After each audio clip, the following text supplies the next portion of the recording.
All right, good morning. Good morning. We are going to continue reading within the action portion of The Obstacle is the Way by Ryan Holiday.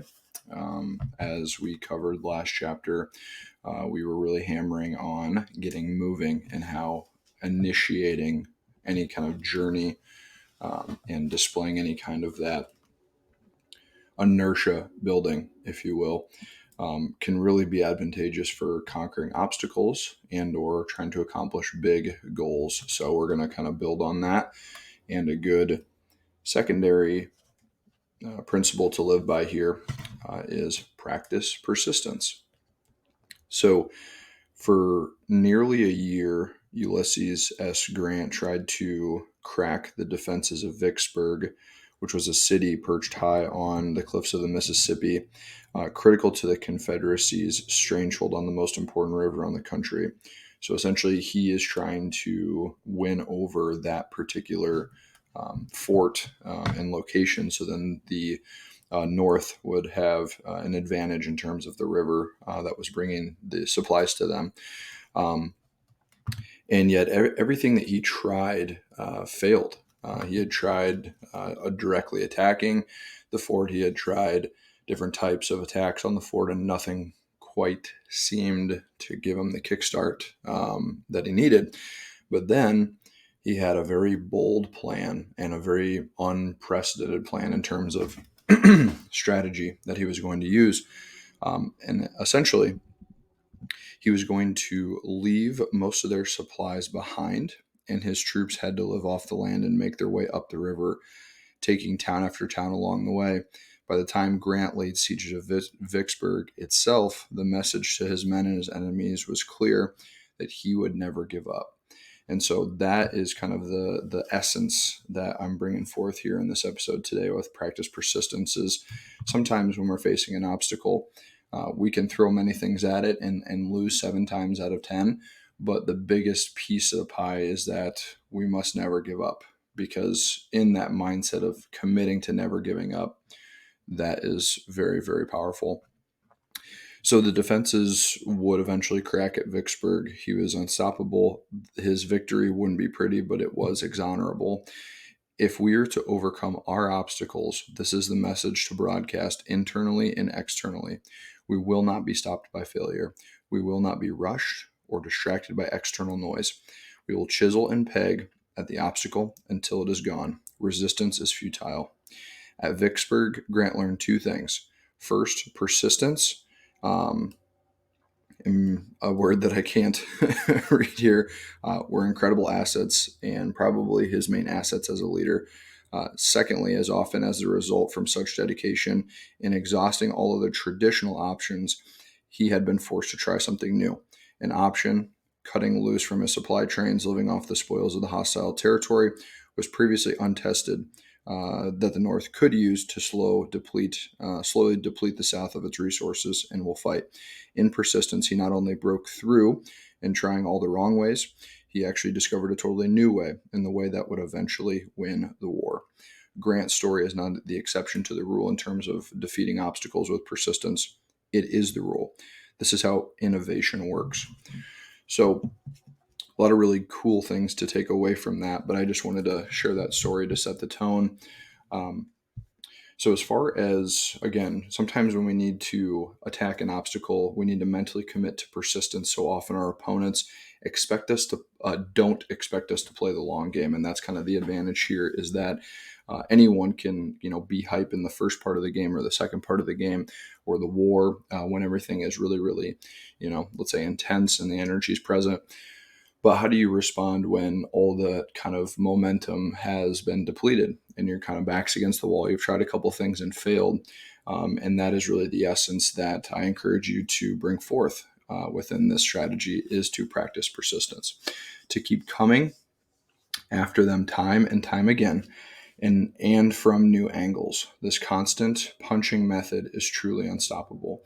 And then the last kind of piece here on Grant is that because he had tried so many different options, he was then able to discover the new option, which was to do the unthinkable and uses the South's supplies against them and to deplete them of their resources, because they were going to do what the South did. They almost did the South's approach to the South, and it ended up working.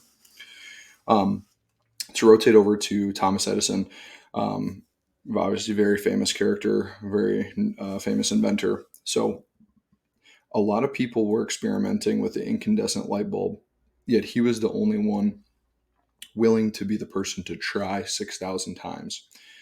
Genius often really is just persistence in disguise. And I really, really love that quote. And I really love the essence there is like a lot of people could set out on the race. A lot of people could set out to hit the goal. A lot of people could set out to complete the project. But are you the one that is going to be able to step up and be willing to try 6,000 times with the same enthusiasm? And really just to kind of marinate in the essence of persistence in disguise, that is genius, meaning just you've done it for so long and you failed so many times and have so many different iterations that when your kind of final product comes out, it looks undeniable because you've just attempted so many times. So this approach helped him defeat all of his competitors. When you play through the whistle, there's no reason to worry about the clock. A way to defeat an obstacle and or a competitor is to outlast them and to endure longer. And so I think that as I talked about, or it talked about kind of broadcasting internally and externally, that's the message you got to bring to life every single day, is being able to know that you're going to be willing to endure longer and you're going to be willing to outlast your competitor. So, hey, we're going to continue to play. We're going to play this game twice or three times as long as you're going to play. And that's just our mentality. And a lot of people fold under knowing that you're just consistently punching. So welcome the opportunity, as Grant and Edison did, to test, and be grateful for priceless knowledge and the lessons, and then go again. So this is now a framework on kind of what we've talked about here. But the reason that Grant and Edison were able to follow through to the end is they didn't view failure as failure to them personally. They viewed it as a test or an experiment. And so they were able to test, to experiment, to test, to experiment, to fail. And they were grateful for that because the lessons that they extracted were able to let them rebuild, let them recalculate, let them repenetrate. And then finally, after all the pushing, they were victorious. So that's kind of a motivational kind of piece and lens to use as you're facing your obstacles today. Do we have the patience to refine our ideas is kind of the question that we'll walk away with here. Do we have the patience to refine our ideas when we failed maybe 2 or 3 or 4 times? How do you consistently keep coming, refining, punching, adjusting, and you will win? It's inevitable. We'll turn to the book here to get wrapped up. Let's see. Here we go. Okay. Doing new things invariably means obstacles, right? Doing new things that you've never done is going to give you obstacles. A new path, by definition, is uncleared. Only with persistence and time can we cut away at debris and remove impediments. Only in struggling with impediments that were made by others, or that made others quit, can we find ourselves in the untrodden territory. Only by persistence and resistance can we learn what others were too impatient to be taught. Kind of like going the distance. It's okay to be discouraged. It's not okay to quit. To know you want to quit, but to plant your feet and keep inching closer until you take the impenetrable fortress you've decided to lay siege to in your life, that is persistence. Putting your frickin' boots in the ground and keep going.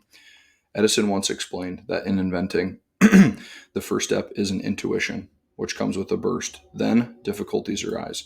What set Edison apart from other inventors is his tolerance for these difficulties.